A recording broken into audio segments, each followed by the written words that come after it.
what was basically your recovery like? I know we talked about it for 2 seconds about the garments being the worst part, but what was the protocol with how long you had to wait to work out before you could be totally active and all that kind of stuff on the backside of the surgery? I want to say that they say to work out after 4 weeks. What my thing is I really listen to my body.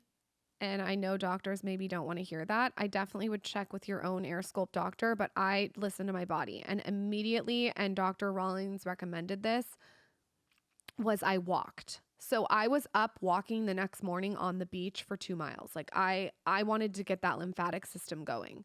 And so I walked every single day. I did like 10,000 steps a day.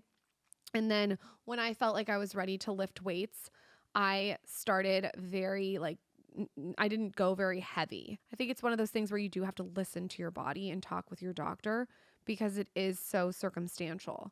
And what I noticed is there's way less downtime. Like it was faster recovery. I've seen a lot of my friends get liposuction and they're down and out.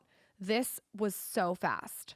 Like I hope that no one's listening, but I was in the gym pretty quickly. Yeah. I don't know if that's allowed, but, but it was very, very quick. And also like the hardest part of the entire thing, honestly, was wearing the garments. I knew you were going to say that. The garments were the most uncomfortable, and that has nothing to really do with the procedure. You just have to wear these contouring compression wear garments.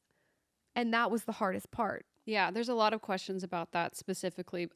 Quickly, it's episode number 540, the secret Hollywood fat loss procedure everyone's doing, but no one's talking about. Dr. Aaron Rollins, again, great episode, very educational. But the garments, I remember when you came back, you were like head to toe squeezed into this black mask like a psycho. It's actually the contact photo when you call me because it's so funny.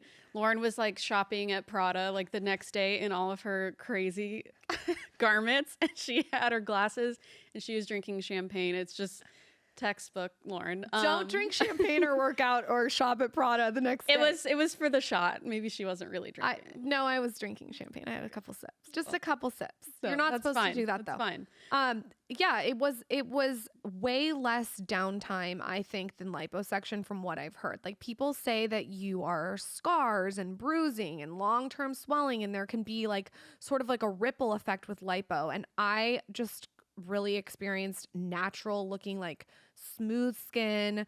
It was very minimal on the recovery. There was no like scars or bruising. It was very, very, very easy. Yeah. So those are the differences. I think if you want to get liposuction, to me, it seems like a very almost barbaric situation. And this felt like a softer, easier, more seamless way to do it. I mean, we've all watched like Botched and any of those shows that show cosmetic procedures. And when they're doing liposuction, it's like that long rod. They're shoving it. I mean, it looks disgusting and it looks awful and painful. Yeah, this wasn't like that. This was like a very like light touch. The person who invented it, Dr. Rollins, really did it in a way that was new age. Like I feel like he evolved the conversation around liposuction to create AirSculpt. Right. And it is like sculpting. I mean, he's like an artist. It's like all body contouring. Yeah. Yeah. He's able to really contour and put the curve, like my divot that I wanted. Absolutely. Do you feel like now that you're so far out post-op, do you feel like you've achieved the results that you wanted? Do you feel like you would go back for more? Do you feel like it did exactly what you had signed up for? I feel like it did exactly what I signed up for. I notice a difference when I even see like podcast video in my jawline underneath my jaw. Like it's just less puffy. I also am very happy with the results that I got from my arms, especially because that was the main concern. I don't think I need to go back. I think I got the results that I want. And now for me, it's about putting in the work. I do so many different wellnessy things. So this was sort of like the cherry on top.